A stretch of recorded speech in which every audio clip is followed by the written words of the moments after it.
பலஸ்தீனில்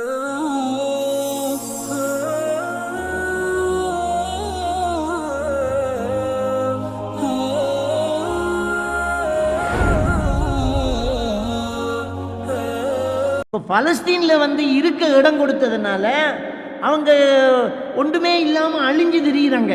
Hitler என்ன சொல்கிறான்? Hitler என்ன செய்கிறான்னா, இந்த யூதர்களை கொன்று குவிக்கிறான். இந்த யூதர்கள் லட்சக்கணக்கான யூதர்களை கொன்று குவிக்கிறான். கொன்று குவிச்சிட்டு அவன் சொன்னது, ஒரு 10% யூதர்களை நான் மிச்சம் வச்சுக்கிறேன். ஏன் மிச்சம் வச்சுக்கிறேன் தெரியுமா? நான் கொன்றது சரியா பிழையா என்று உங்களுக்கு தெரியணுங்கிறதுக்காக மிச்சம் வச்சுக்கிறேங்கிறான். நான் இந்த யூதர்களை கொன்றோன்னா சர்வாதிகாரி. ஹிட்லரை என்ன செய்யறோம்? ஒரு சர்வாதிகாரி, அழிச்சிட்டான்னு தானே நீங்க சொல்றீங்க. ஹிட்லர் அதை சொல்றான், நான் இவங்களை எல்லாம் அழிச்சிட்டேன், நான் சர்வாதிகாரி நீங்க சொல்லுவீங்கல்ல, நான் ஏன் கொன்றேன் என்று உங்களுக்கு வழங்கணும். அதுக்கு தான் 10% விட்டு வச்சுக்கிறேன், உங்களுக்கு தெரியணுங்கிறான். இப்போ நம்ம சொல்றோம், அதை அந்த 10 விடாம போட்டிருக்கலாமே. ஆரம்பத்திலிருந்து இந்த யூதர்கள் அநியாயக்காரர்கள் தான். நபிகள் நாயகம் ஸல்லல்லாஹு அலைஹி வஸல்லம் அவர்கள் காலத்திலேயே அநியாயக்காரமா, அதுக்கு முன்னையே அநியாயக்காரமா. இந்த யூதர்கள் அநியாயம் பண்றவன் தான். நபிகள் நாயகம் ஸல்லல்லாஹு அலைஹி வஸல்லம் அவர்களுக்கு நபித்துவம் கிடைக்கிறதுக்கு முன்னாடி அவங்க மதீனாவுக்கு வராங்க. இந்த யூதர்கள் மதீனாவுக்கு வரும்போது மதீனாவில் அந்த ஹவுஸ் ஹஸரஜ் கோத்திரம் உருவாகுது. அந்த அந்த அவங்களும் குடியேறாங்க மதீனாவில். இந்த ஹவுஸ் ஹஸரஜ் கோத்திரம் பெரிய வளர்ச்சி அடையுது. அந்த வளர்ச்சியில் பொறாமப்படுறான். அவன் பழக்கத்திலேயே அடுத்தவன் நல்லா இருக்கிறத விரும்ப மாட்டான். அவன் பிளான் பண்ணி என்ன செய்யறான்னு சொன்னால், ஹவுஸ் ஹஸரஜ் கடையில் ஒரு பிணக்கையும் பிரச்சனையும் மூட்டி விடுறான். 2 பேர் கடையில் மூட்டி விட்டு கையை கட்டிக்கிட்டு அவன் நல்லா தான் இருப்பான். பிரச்சனை நடந்திக்கும் அவன் நல்லா தான் இருப்பான். இந்த யூதர்கள் கொண்டு அஹ்ஸாப் யுத்தம் எப்படி நடக்குது? இந்த யூதர்களுடைய தூண்டுதலால் நடக்குது. கைபர் யுத்தம் எப்படி நடக்குது? இது யூதர்கள் கொண்டு நடத்துகிற யுத்தம். ஆனால் நடக்கும்போது மதீனாவில் நல்லா இருக்கிறான். அவன் பாதுகாப்பாக இருந்துக்கிட்டு மூட்டி விட்டுருவான். அப்போ அந்த ஹவுஸ் ஹஸரஜ் கோத்திரத்துக்கு இடையில் ஒரு பிரச்சனையை உண்டாக்கி அவங்களுக்குள்ள பிரச்சனை எப்போ ஹவுஸ் ஹஸரஜுக்கு முதத்தான் கண்டடத்தை விட்டுத்தான், வாழ் விட்டுத்தான். அவன் கொள்றதான், அவனை இவன் கொள்றதான். இஸ்லாம் அவர்களுக்குள்ள நுழையும் வரைக்கும் அந்த பிரச்சனை இருந்துச்சு. நபி ஸல்லல்லாஹு அலைஹி வஸல்லம் அவர்கள் தான் அவங்கள சமாதானப்படுத்தி ஒரு சகோதரர்களாக ஒரு தட்டில் சாப்பிட வைக்கிறாங்க. அப்போ இப்படி ஆரம்பத்திலேருந்தே பிளான் பண்ணணும் தான். பெருமானார் ஸல்லல்லாஹு அலைஹி வஸல்லம் அவர்கள் மதீனாவுக்கு ஹிஜ்ரத்து போய் முதல்ல அங்கே இருக்கக்கூடிய யூத குடும்பத்தில் ஒரு சிலர், ஒரு 6 குடும்பத்தை என்ன செய்கிறாங்க, நாடு கடத்துறாங்க. நீங்களாம் நாட்டை விட்டு ஓடுங்க. ஏன்னா ரொம்ப ஆபத்தாக இருந்தாங்க. உள்ளுக்குள்ளே இருந்துக்கிட்டு பிரச்சனையை மூட்டி விடுறது, சண்டையை வளர்த்து விடுறது, காட்டி கொடுக்கறது, இந்த வேலையை பண்ணிக்கிட்டு இருந்தோன்னா நபிகள் நாயகம் ஸல்லல்லாஹு அலைஹி வஸல்லம் அவங்க இனம் கண்டு நாடு கடத்தினாங்க. முனாபிக்குகள், இந்த முனாபிக்குகள்ங்கிறவங்களை உருவாக்கினதே இவங்க தான். அப்துல்லா இப்னு சபங்கிறான், அந்த பரம்பரையிலிருந்து வந்தவன், யூத பரம்பரையிலிருந்து வந்தவன் தான். அவன் தான் முனாபிக்குகளின் தலைவன். உள்ளுக்குள்ளே இருந்துக்கிட்டே கருவா இருக்கிறது. அப்போ இவங்க நாடு இல்லாமல் ஹிட்லர் அடித்ததுக்கு பிறகு உலகத்தில் அங்கே இங்கே சிதறி வாழ்ந்தவங்க செருப்பும் இல்லாமல் பலஸ்தீனில் இருக்க இடம் கட்டணும்னா முஸ்லீம்கள்ட்ட இறக்க குணம் இருக்குதுன்னு தெரியுது. அங்கே இருக்க இடம் கொடுத்தோன்னே அந்த இடத்த பிடிச்சிக்கிட்டு அந்த இடத்த எடுத்துக்கிட்டு இஸ்ரேலுங்கிற ஒரு நாடு 1948க்கு பிறகு என்ன செய்து உருவாகுது. இருக்க இடம் கொடுத்தவன இப்போ தீவிரவாதிகள் என்று ஊடகங்கள் சொல்கிறாங்க. அந்த பலஸ்தீன் நகரத்து அவன் சொந்த பூமிக்காக போராடினா அவன் தீவிரவாதியான். சொந்த நாடு தனி நாடு கட்டானா, இன்னொரு நாட்டை பிடிக்க பாடுபட்டானா அவன் தீவிரவாதியா? அவன் சொந்த நாட்டை கேட்குறான். சொந்த நாட்டை கேட்குறவன் தீவிரவாதி. அவனுக்கு இப்போ கொண்டு போகிறான்.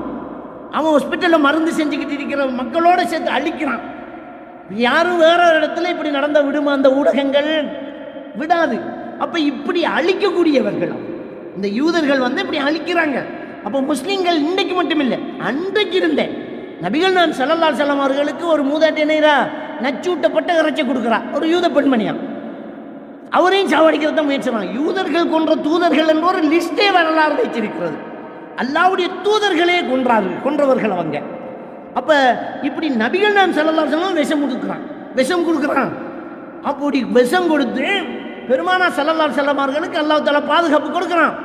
ஒரு அற்புதமாக அந்த இறைச்சி சொல்லுது, நான் விஷம் ஊட்டப்பட்டிருக்கிறேன்.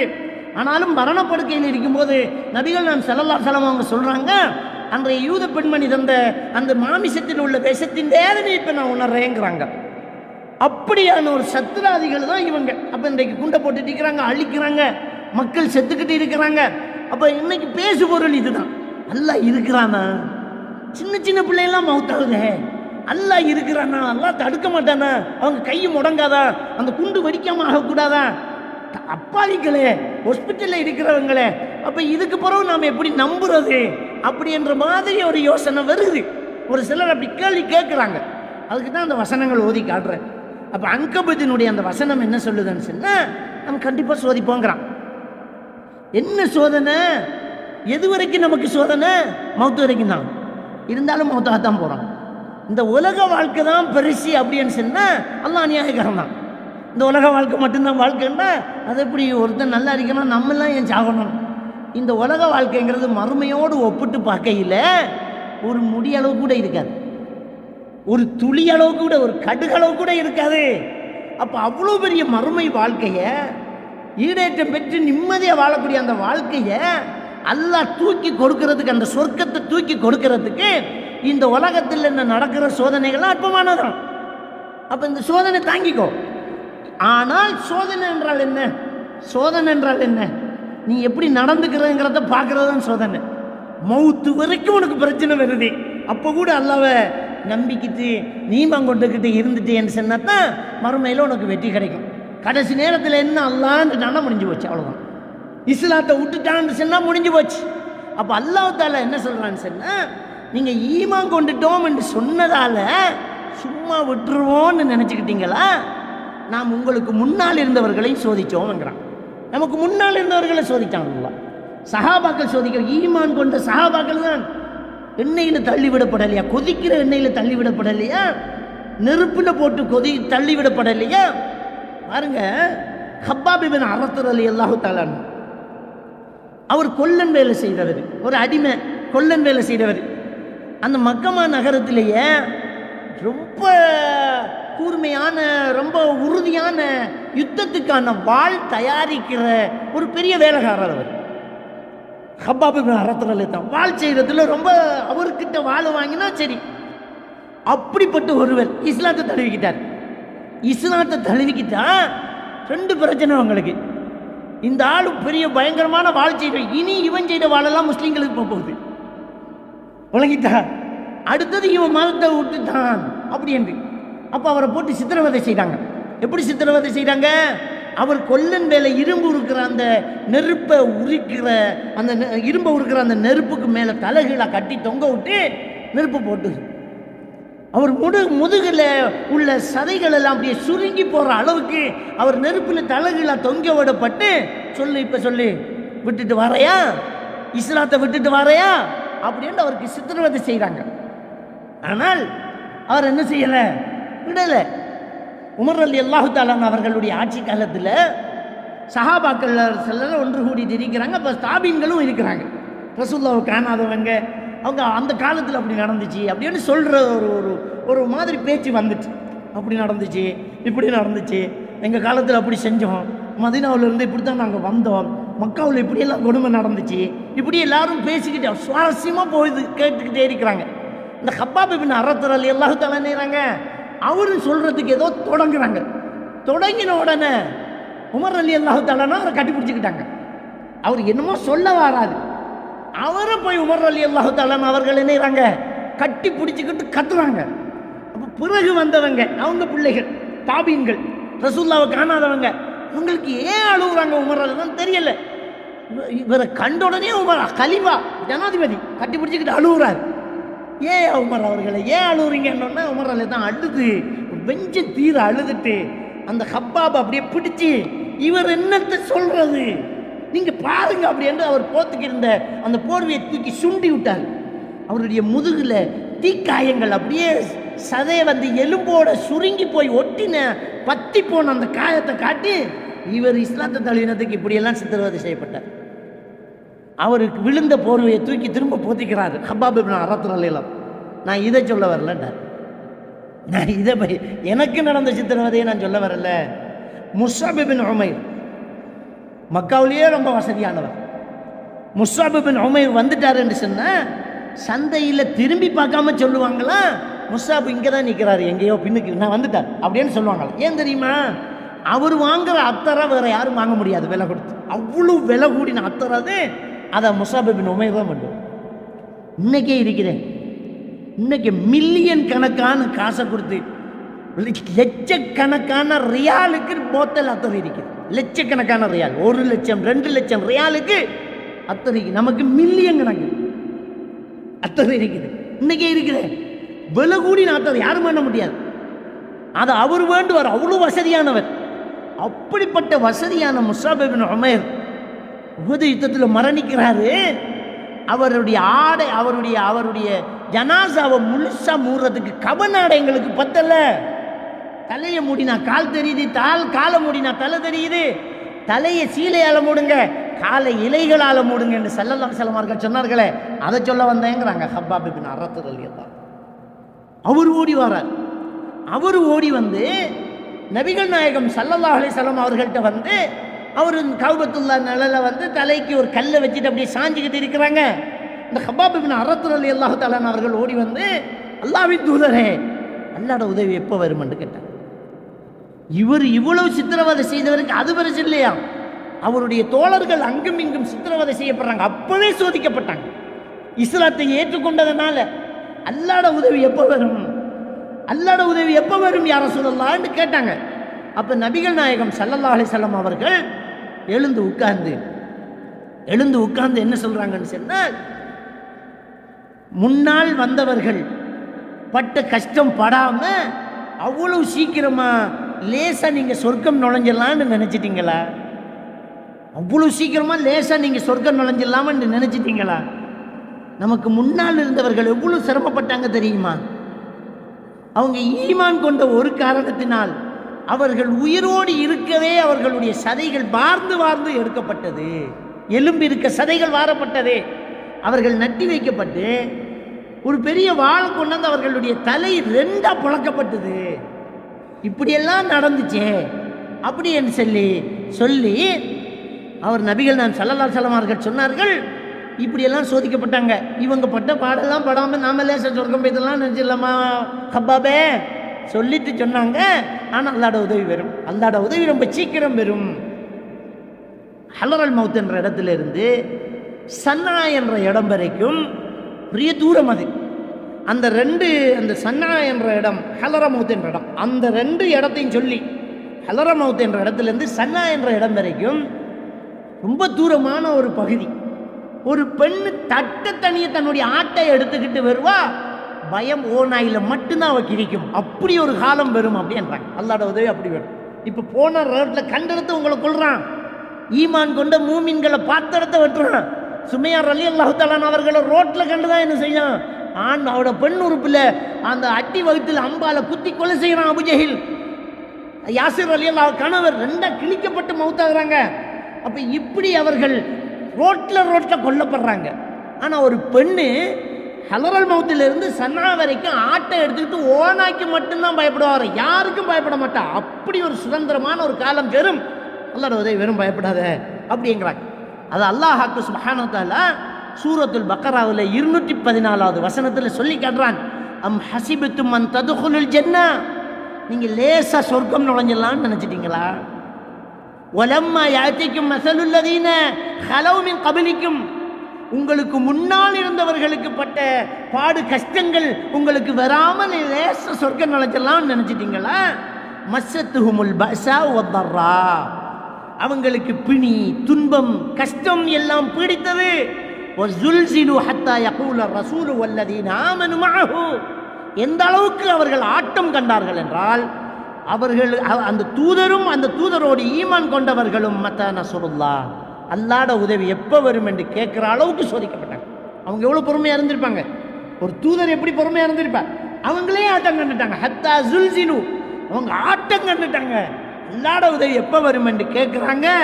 அலா இன்ன நஸ்ரல்லாஹி கரீப், அறிந்து கொள்ளுங்கள் அல்லாஹ்வோட உதவி ரொம்ப பக்கத்தில் இருக்கிறது. இது அல்லாஹ் சுப்ஹானஹு வ தஆலா சூரத்துல் பக்கராவினுடைய 214வது வசனத்தில் அல்லாஹ் சுப்ஹானஹு வ தஆலா சொல்லி காட்டுறான். அப்ப சோதனைங்கிறது வெறும் அந்த சோதனைகளின் போது பொறுமையாக இருக்கணும். இந்த உலகத்தில் மூழ்கி போய், இந்த உலகத்து இன்பங்களில் மூழ்கி போய் இருந்தால் இந்த சோதனைகளை தாங்கக்கூடிய வலிமை நமக்கு வராதான். அல்லாஹ் சுப்ஹானஹு வ தஆலா அல் கஹ்ஃப்ங்கிற அந்த அத்தியாயத்தினுடைய 7வது வசனத்தில் 8, 7, 8, 9 பாருங்க. அல்லாஹ் தஆலா சொல்றான், இன்னா ஜஅல்னா மா அலல் அர்தி ஜீனத்தன் லஹா. இந்த உலகத்துக்கு மேலே இருக்கக்கூடியதை நாம் இந்த மனிதர்களுக்கு ஒரு அலங்காரமாக ஆக்கியிருக்கிறோம். இந்த பூமியில் இருக்கக்கூடியதை நாம் மனிதர்களுக்கு ஒரு அலங்காரமாக நாங்கள் ஆக்கியிருக்கிறோம். ஏன் ஆக்கியிருக்கிறோம்? சோதனைங்கிறதான இந்த உலகத்துக்கு ஆசைக்காக. பூமிக்கு துண்டுக்கு தான் என்ன சண்டை பிடிக்கிறான். பூமி துண்டு இந்த உலகத்துக்கு, முஸ்லீம்கள் அது ஒரு புனித பூமி, எங்கள் இடத்துக்காக நாங்கள் போராடுறாங்கிறாங்க. விளங்கிட்டா? அப்போ ஒரு அலங்காரத்துக்காக வேண்டித்தான் என்ன செய்யப்படுறான், இந்த மனிதன் அலைஞ்சிடுறான். அதை அல்லாஹ் தஆலா சொல்றான், இன்னா ஜஅல்னா மா அலல் அர்தி ஜீனத்தன் லஹா. இந்த பூமியில் உள்ளதை நாம் என்ன செஞ்சுக்கோம், அந்த மனிதர்களுடைய செயலை எல்லாம் அவனுக்கு அழகா ஆக்குறோம். லிநபுலுவஹும் அய்யுஹும் அஹ்ஸனு அமலா. ஏன்? இவர்களில் நல் அமல் செய்யக்கூடியவர் யார் என்பதை பார்ப்பதற்காக. பூமியில் உள்ளதெல்லாம் அலங்காரமாக இருந்தால் அதுக்கு அலைகிறானா, பள்ளிக்கு போகிறானா, அதுக்கு அலைகிறானா, அல்லாஹ்வை நினைக்கிறானா? அப்போ நல்லமல்ங்கிறது என்ன? ரசூலுல்லாஹ் சொல்லித்தந்த அமல், அதான் நல்லமல். அப்போ அஹ்ஸனு அமலாங்கிறான். நல்ல அமல் செய்கிறவர் யார் என்று நாம் சோதிப்பதற்காகத்தான் இந்த உலகத்தின் மேலே இருக்கிறத அலங்காரமாக ஆக்கியிருக்கணும். பொண்ணு அழகானவ, பொம்புள்ள தொடர்பு நல்லா தான் இருக்கும், அதோட கழிச்சிட்டு இருக்கும்போது பாங்கு சொல்லும், பள்ளிக்கு போகாமல் அதோட இருக்கிறானா? விளங்கிட்டா? இந்த பூமியில் உள்ளதெல்லாம் அழகாக இருக்கு, நகை நட்டு காசு பணம் வியாபாரம் நடந்துகிட்டு இருக்கும், பாங்கு சொல்லுது, தொழுகிறதுக்கு மனம் இல்லை, அவனுக்கு காசு பெருசாக தெரியுது. அப்போ சோதிக்கிறான் அல்ல. அப்போ நம்மகிட்ட காசு பணம் இருந்தாலும், அழகான மனைவி இருந்தாலும், பிள்ளை குட்டிகள் இருந்தாலும், சொத்து சுகம் இருந்தாலும், இன்ட்ரெஸ்டான பேச்சு அப்படி இப்படி என்று ஒரு நல்ல படம் பார்த்துக்கிட்டு இருக்கிறோம், நல்ல ஒரு வீடியோ பார்த்துட்டு இருக்கிறோம். லிநபுலுவஹும், எதுக்கு நாம் சோதிக்கிறோம்? எதுன்னு சோதிக்கிறோம்? அய்யுஹும் அஹ்ஸனு அமலா. நல்லமல் யார் செய்கிறாங்கன்னு பார்க்கறதுக்காக வேண்டி தான் சோதிக்கிறோம். சோதனை எதை வச்சு சோதிக்கிறோம்? உலகத்தில் உள்ளதை அலங்காரமாக ஆக்கிட்டு மனசுக்கு அது பிடிக்குது. தொடர்ந்து அல்லாஹ் தஆலா சொல்றான், وَإِنَّا لَجَاعِلُونَ مَا عَلَيْهَا صَعِيدًا جُرُزًا. நிச்சயமாக அதன் மீது உள்ளவற்றை நாம் ஒரு நாள் அழித்து இல்லாமல் ஆக்கி விடுவோங்கிறான். அலங்காரம் தான், யதார்த்தத்தை புரிஞ்சுக்கோ. கடந்து போகும். அந்த கடந்து போகும்போது எங்களோட கவலைகளை போக்கி அல்லாஹ்வுக்கு எல்லா புகழும் வைப்பாங்க. என்ன சொல்ல மாட்டாங்க, என்ன அல்லாஹ், என்ன அல்லாஹ், அல்லாஹ்வை நம்பின எங்களுக்கு ஏன் இவ்வளவு பிரச்சனை, கண்ணுக்கு முன்னுக்கு புள்ள மௌத்தா போயிட்ட அப்படி என்று சொல்லாம அல்லாஹ்வுக்கே புகழ் அனைத்து வைப்பாங்களாம். இந்த சோதனைகளை கவலைகளை எங்களுக்கு இல்லாம ஆக்கினானே அந்த அல்லாஹ்வுக்கே எல்லா புகழுன்றுவாங்க. அப்போ இந்த சோதனைகள் ஒரு இடத்தில் இல்லாமல் போகும். எவ்வளத்தில் இல்லாமல் போகும்? உயிர் ஒரு இடத்துல இல்லாமல் போகும், அல்லது கொஞ்ச நாள் கழித்து இல்லாமல் போகும், எல்லாம் கடந்து போகும். நபிகள் நாயகம் ஸல்லல்லாஹு அலைஹி வஸல்லம் அவர்கள் கடுமையான நோயில் இருக்கிறாங்க, கடுமையான காய்ச்சல். அப்பாஸ் ரலியல்லாஹு தஆலா அவர்கள் உள்ளுக்கு போகிறாங்க. நபிகள் நாயகம் ஸல்லல்லாஹு அலைஹி வஸல்லம் அவர்களுடைய கையை பிடிச்சி பார்த்துட்டு, உடம்பை தொட்டு பார்த்துட்டு, யா ரசூலல்லாஹ் இப்படி காயுதே அப்படிங்கிறாங்க. இவ்வளோ உஷ்ணமாக இருந்துச்சு. நபிகள் நாயகம் ஸல்லல்லாஹு அலைஹி வஸல்லம் அவர்கள் சொன்னார்கள், உங்களில் 2 பேருக்கு வரக்கூடிய காய்ச்சல் அல்லாஹ் என்ன ஒருத்தனுக்கு தந்திருக்கிறாங்கிறாங்க. அப்போ அப்பாஸ் ரலியல்லாஹு தஆலா அவர்கள் சொன்னார்கள், அப்படி என்றால் கூலியும் 2 மடங்கு இருக்குமே யா ரசூலல்லாஹ்னாங்க. அப்போ ஸல்லல்லாஹு அலைஹி வஸல்லம் அவர்கள் சொன்னார்கள், நிச்சயமாக ஒரு மனிதனுக்கு நோய், கஷ்டம், துன்பம் வரும்போது அவனுடைய பாவங்கள் உதிர்ந்து போகிறது. கஷ்டம் வந்தால் நோய் இல்லாம அந்த பாவங்கள் அழிஞ்சு போகுது, அல்லாஹ் கூலி கொடுக்குறாங்கிறாங்க. ஃபாத்திமா ரலியல்லாஹு தஆலா அவங்க உள்ளே போகிறாங்க. உள்ளே போய், வா கர்ப அபதா, என் பாப்பாவுக்கு ஏற்பட்ட வேதனையே, சோதனையே அப்படின்னு அவங்க அநியாயமாக கொல்லப்படுறாங்க, அப்பாவிகள். அப்போ இவங்களால் கொல்லப்படுறதுனால நம்ம ஒன்றும் இல்லை, இருந்தாலும் திரும்ப மௌத்தாகத்தான் வேணும். இப்போவே போயிட்டு இருக்கிறாங்க, கவலை தான். ஒரு பக்கம் நம்ம என்ன செய்யணும்? அல்ஹம்துலில்லாஹ். அவங்க என்ன செய்கிறாங்க? இந்த பிரச்சனைக்கு தைரியமாக முகம் கொடுக்குறாங்க. இந்த பிரச்சனைக்கு எப்படி முகம் கொடுக்குறாங்க? அவங்க நினச்சா, நல்லா யோசிச்சு பாருங்க, இவங்க நினச்சா உயிரை பிழைச்சிக்கிட்டு கையில் பிடிச்சிக்கிட்டு வேண்டிய நாட்டுக்கு ஓடலாமே, அடைக்கலம் கொடுக்க காத்துக்கிறிக்காங்களே, வேண்டிய நாட்டுக்கு ஓடலாம், உசுறு கிடந்தா போதும், நல்ல மாடு மாளிகை தாரோம், சாப்பாடு தாரோம், வந்துருங்கன்னு கூப்பிட்றான், போக மாட்டேங்க. இது அல்லாஹ் அருள் செஞ்ச புனித பூமி, அல்லாஹ் அருள் செஞ்ச இடம் இது. இந்த இடத்த விட்டுட்டு எங்கே ஓடுறது? அல்லாஹு தஆலா சூரா அல் இஸ்ராவுல 14வது அத்தியாயத்தினுடைய 1வது வசனத்தில் சொல்லி காட்டுறான், சுப்ஹானல்லதி அஸ்ரா பி அப்திஹி லைலம் மினல் மஸ்ஜிதில் ஹராம் இலல் மஸ்ஜிதில் அக்ஸா. மஸ்ஜிதுல் ஹராமில் இருந்து, கஅபாவில் இருந்து மஸ்ஜிதுல் அக்ஸா, பலஸ்தீனில் இருக்கக்கூடிய மஸ்ஜிதுல் அக்ஸா வரைக்கும் தன்னுடைய அடியானாகிய முஹம்மது ஸல்லல்லாஹு அலைஹி வஸல்லம் அவர்களை இராவழி பயணம் கொண்டு போனானே அந்த அல்லாஹ் பரிசுத்தமானவன். இதுதான் வசனம். மேராஜ் போகிறதுக்கு என்ன செய்கிறாங்க? மக்காவில் இருந்து அல்லாஹ் தஆலா ஜிப்ரீல் அலைஹிஸ்ஸலாத்து வஸ்ஸலாம் அவர்கள் மூலமாக அந்த புராக் வாகனத்தில் இரவோடு இரவாக மக்காவிலிருந்து மஸ்ஜிதுல் அக்ஸா வரைக்கும் கொண்டு வராங்க. மஸ்ஜிதுல் அக்ஸாவில் இருந்து தான் மேராஜ் பயணம் போகுது. அந்த மஸ்ஜிதுல் அக்ஸாங்கிறது அதிகமான நபிமார்கள் வந்த இடம், மலக்குமார்கள் இறங்குற இடம். இப்ராஹிம் அலைஹிஸ்ஸலாத்து வஸ்ஸலாம் அவர்களுக்கு 2 கல்யாணம். இப்ராஹிம் அலைஹிஸ்ஸலாத்து வஸ்ஸலாம் அவர்களுக்கு முதலாவது மனைவி சாரா, அவங்களுக்கு குழந்தை இல்லாமல் போக அவங்க ஹாஜர்ங்கிற இன்னொரு மனைவி திருமணம் முடிச்சு கொடுக்குறாங்க. அந்த ஹாஜர்ங்கிற மனைவிக்கு பிறந்தது தான் இஸ்மாயில் அலைஹிஸ்ஸலாம். அதுக்கு பிறகு சாராக்கு ஒரு குழந்தை பிறக்குது, அது இசாக் அலைஹிஸ்ஸலாம். அந்த இசாக் அலைஹிஸ்ஸலாம் மூலமாகத்தான் நிறைய நபிமார்கள் வராங்க. தாவூத் அலைஹிஸ்ஸலாம், இப்ராஹிம் அலைஹிஸ்ஸலாம், தாவூத் அலைஹிஸ்ஸலாம் வராங்க. அதுக்கு பிறகு யூசுப் யஹ்யா அலைஹிஸ்ஸலாம், ஜக்கரியா அலைஹிஸ்ஸலாம். இந்த வாரிசு முழுக்க அதில் தான் வருது. நிறைய நபிமார்கள் என்னறாங்க அதில் தோன்றாங்க. இந்த இஸ்மாயில் அலைஹிஸ்ஸலாத்துக்கிட்ட இருந்து ஒரே ஒரு நபி தான், முகமது நபி தான். நேர இஸ்மாயில் அலைஹிஸ்ஸலாத்துக்கு பிறகு உள்ள வாரிசுகள் மக்காவில் வந்து தங்குறாங்க. அவங்க அரபு பாஷை பேசுகிறாங்க. அரபில் வந்து அந்த வாரிசு வந்து குறைஷி கோத்திரத்தில் நபிகள் நான் ஸல்லல்லாஹு அலைஹி வஸல்லம் மட்டும்தான். இதில் ஏகப்பட்ட நபி அவங்களும் அந்த யூத பரம்பரையில் வருது. எல்லாம் மஸ்ஜிதுல் அக்ஸா பகுதியில் தான் வருது. அதை சுலைமான் அலைஹிஸ்ஸலாம் புனர் நிர்மாணம் செய்கிறாங்க. அந்த மஸ்ஜிதுல் அக்ஸாவை வந்து ஜின்களை வச்சு கட்டடங்கள் கட்டப்பட்டு அந்த குர்ஆன்ல அல்லாஹ் தஆலா சொல்கிறான், சுலைமான் அலைஹிஸ்ஸலாத்து வஸ்ஸலாம் அவர்கள் ஒரு கம்பில் ஊன்றி தொழுதுட்டு இருக்கிறாங்க. ஜின்களை வேலை செய்ய வச்சுட்டாங்க, கல்லை வச்சு அந்த பள்ளியை கட்டுறாங்க ஜின்கள். அல்லாஹ் தஆலா ஒரு உயிரை எடுத்துட்டான், மௌத்தாயிட்டாங்க. ஆனால் ஜின்களுக்கு மறைமுகமான ஞானம் தெரியாது. சுலைமான் பார்த்துக்கிட்டு இருக்கிறாரு, நம்மளை விட்டுற மாட்டார் அப்படின்னு வேலை செஞ்சுட்டு இருக்கிறாங்க. கரையான் பொல்லில் அரிச்சு பொல்லு கீழே விழுந்து அவர் கீழே விழுந்தது பிறகுதான் இவர் எப்போவோ மௌத்தாயிட்டாங்கன்னு சொல்கிறாங்க. இந்த சம்பவம் அல்லாஹ் குர்ஆன்ல சொல்கிறான். அப்போ அதுக்கு பிறகு அது என்ன செய்யப்படுது? உமர் ரலியல்லாஹு தஆலா அவர்கள் அந்த பைத்துல் மக்தஸை, அந்த மஸ்ஜிதுல் அக்ஸாவை என்ன செய்கிறாங்க? கைப்பற்றாங்க. அப்போ இருந்து அந்த போர் நடந்துக்கிட்டு தான் இருக்குது. அப்போ அங்கே நிறைய நபிமார்கள் வர்றாங்க. நிறைய நபிமார்கள் வந்து என்ன செய்கிறாங்க? இருக்கிறாங்க. அப்படிப்பட்ட அந்த இடம் மஸ்ஜிதுல் அக்ஸாவை வந்து அல்லாஹ் குர்ஆன்ல என்ன சொல்கிறான்னு சொன்னால், அந்த இடம் வரைக்கும் நபி அவர்களை அல்லாஹ் தஆலா இராவழி பயணம் கொண்டு போனான். அல்லதி பாரக்னா ஹவுலஹு, அந்த பள்ளி அதை சுற்றி நாம் அருள் செய்திருக்கிறோம் என்று அல்லாஹ் தஆலா சொல்கிறான். அந்த பள்ளி எப்படிப்பட்டதான்? அதை சுற்றி நாம் அருள் செய்திருக்கிறோங்கிறான். நீங்கள் யோசிச்சு பாருங்க, குர்ஆன்ல நம்மளோட ஊரை பேரை சொல்லி நம்மளோட ஊர் அல்லாஹ் அருள் செஞ்சிருக்கான்னு சொல்லி இருக்கக்குள்ள இந்த ஊரை விட்டு போட்டு நான் போகுமா? யோசிச்சு பாருங்க. குர்ஆன்ல நம்மளோட ஊர் பேர் வந்தால் நம்ம என்ன பாடுபடுவோம், எப்படி துள்ளி குதிப்போம். அந்த மஸ்ஜிதுல் அக்ஸா பகுதியில் இருக்கக்கூடிய மக்கள் குர்ஆன்ல அந்த ஊர் சொல்லப்படுது, சும்மா சொல்லப்படலை. இதை சுற்றி அருள் இருக்குது, அருளை செஞ்சிக்க அல்லாஹ்னு சொல்கிறான். இந்த இடத்த விட்டு நாங்கள் போக மாட்டேங்கிறாங்க. அதான் அவங்களுடைய பிடிவாதம். எப்படி போவாங்க? என் சொந்த இடம், அல்லாஹ் அருள் செஞ்ச இடம், குர்ஆனில் சொல்லப்பட்ட இடம்.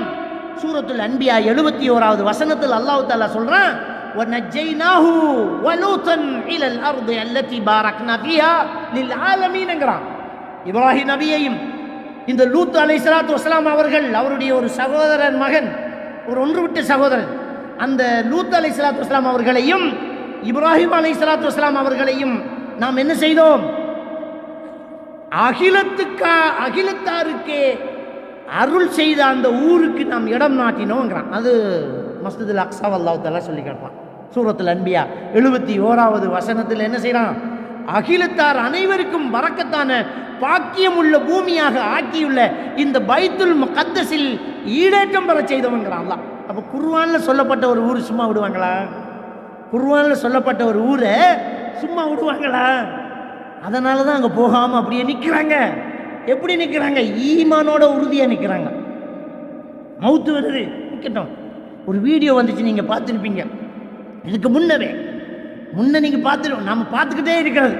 அந்த அக்ஸா பள்ளிக்குள்ளே முஸ்லீம்கள் போய் தக்பீரை கட்டுறதும், இவன்கள் பிடிச்சி அடிக்கிறதும், இழுத்துட்டு போகிறதும், முஸ்லீம்களை போட்டு இழுக்கிறதும், சின்ன பிள்ளைகளை அடிக்கிறதும், பொம்பளைங்களை காலால் உதைக்கிறதும், இந்த இஸ்ரவேல் இராணுவம் அடிக்கிறான், இழுக்கிறான், சாப்பாட்டுக்கு வழி இல்லாமல் நிற்குது.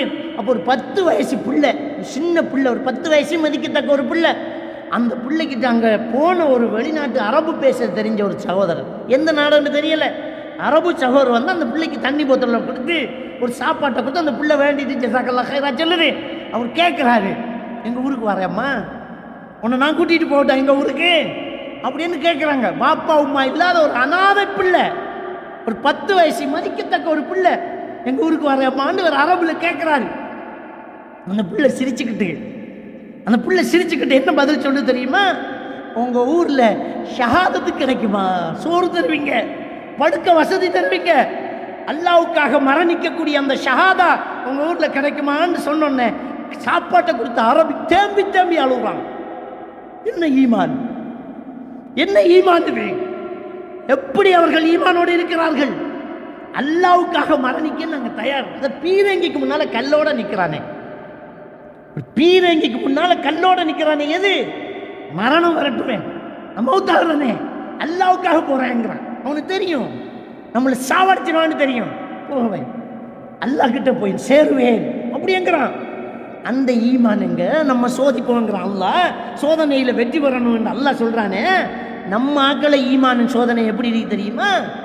பிள்ளைக்கு வருத்தம் வந்தா ரோட்டுக்கு அங்கால போய் கோயிலில் போய் விபூதி பூசிட்டு பிள்ளைக்கு வருத்தம். நம்ம பர்தாக்கள் பர்தா போட்டு ஆட்டோக்காரங்கள்ட்ட கேட்டு பாருங்க, இந்த ஆட்டோ டிரைவர்கிட்ட கேட்டு பாருங்க, நம்ம முஸ்லிம் பெண்கள் எத்தனை பேர் கோயிலுக்கு போறாங்க, பூசாரி கிட்ட போறான், சாமி கிட்ட போறான்.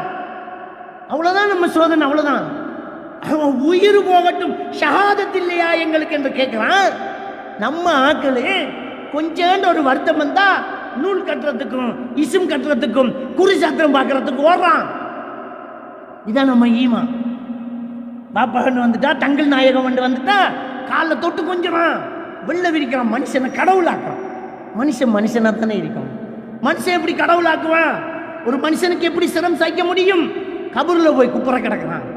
அடங்கப்பட்டவரை அவரை காப்பாற்றிக்காம தானே மௌத்தானாரு. அவர் ஒண்ட பிள்ளை எப்படி காப்பாற்றுவான்னு யோசிக்க மாட்டேங்கிறான். இவ்வளவுதான் நம்ம சோதனை. அப்ப இதை சொல்ல போனா நம்மளை வழிகடங்க. இதான் சோதனை. அல்லாஹ் சோதிக்கிறேங்கிறான். அன்புக்குரிய இஸ்லாமிய சகோதரர்களே, சோதனை வரும், கஷ்டங்கள் வரும், அந்த கஷ்டத்தில் பொறுமையாக இருக்க வேண்டும். புகாரியில முஸ்லீம்ல வரக்கூடிய ஒரு ஹதீஸ், நபிகள் நாயகம் ஸல்லல்லாஹு அலைஹி வஸல்லம் அவர்கள் சொன்னார்கள், அபூ ஹுரைரா ரலியல்லாஹு தஆலா அவர்கள் அறிவிக்கின்றார்கள், மா யுஸீபுல் முஸ்லிம மின் நஸபின் வலா வஸபின் வலா ஹம்மின் வலா ஹுஸ்னின் வலா அதா வலா கம் ஹத்தா ஷௌகத்து யுஷாஃபஹு இல்லா கஃபரல்லாஹு பிஹா ஹதாயா. அல்லாஹ் தஆலாவுடைய தூதர் ஸல்லல்லாஹு அலைஹி வஸல்லம் அவர்கள் சொன்னார்கள், ஒரு முஸ்லிமுக்கு ஏற்படக்கூடிய கஷ்டம், நோய், துன்பம், துயரம், மனசில் ஏற்படக்கூடிய கவலை முள்ளு தைக்காலும் அவனுடைய பாவங்கள் அதனால் அழிந்து போகிறது. அப்ப நமக்கு கஷ்டம் வந்தா பாவம் போகுது இல்லை, சோதனை வந்தா நமக்கு அல்லாஹ் கூலி கொடுக்கிறான் இல்லை, இன்னொரு ரிவாயத்தில் அவனுடைய ஒரு அந்தஸ்து உயருது. அல்லாஹ் தஆலா சூரா ஜுமர் 10வது வசனத்தில் சொல்லி காட்டுறான். சூரா ஜுமர் 10வது வசனத்தில் சொல்றான், இன்னமா யுவஃபஸ் ஸாபிரூன அஜ்ரஹும் பிகைரி ஹிசாப் என்கிறான் அல்லாஹ். பொறுமையாளிகள் இருக்கிறார்களே, சோதனைகள் வந்த உடனே அல்லாஹ்ட ஏற்பாடு, அல்லாஹ் நாடினது, அல்லாஹ் தந்தது, ஏத்துக்கிறேன் என்று பொறுமையா இருக்கிறானே, அவங்களுக்கு கூலி கொடுக்கப்படுவதெல்லாம் கணக்கில்லாமல் என்று அல்லாஹ் தஆலா சொல்றான். சூரா ஜுமர் 10வது வசனத்தில் அல்லாஹ் தஆலா சொல்லி காட்டுறான், இன்னமா யுவஃபல் ஸாபிரூன அஜ்ரஹும் பிகைரி ஹிசாப், கணக்கில்லாமல் தான் அவர்களுடைய கூலி கொடுக்கப்படும் அப்படி என்று அல்லாஹ் சுப்ஹானஹு வ தஆலா சொல்லிக் கொள்றதை நான் பார்க்கிறேன். அன்புக்குரிய இஸ்லாமிய சகோதரர்களே, இப்படி அல்லாஹ் சுப்ஹானஹு வ தஆலா நம்மை சோதிக்கிறான். இது அல்லாஹ் நம்மை ஈமானை சோதிக்கிறதுக்காக, அல்லாஹ்வுடைய நம்பிக்கையில் உறுதியாக இருக்கிறோமா, நபிகள் நாயகம் ஸல்லல்லாஹு அலைஹி வஸல்லம் அவர்கள் சொன்னதில் நம்ம உறுதியாக இருக்கிறோமாங்கிறத அல்லாஹ் பார்க்கிறான் என்று நாம் சோதனைகளில் பொறுமையாக இருந்துட்டோம்னு சொன்னால் நிச்சயமாக வெற்றிதான்.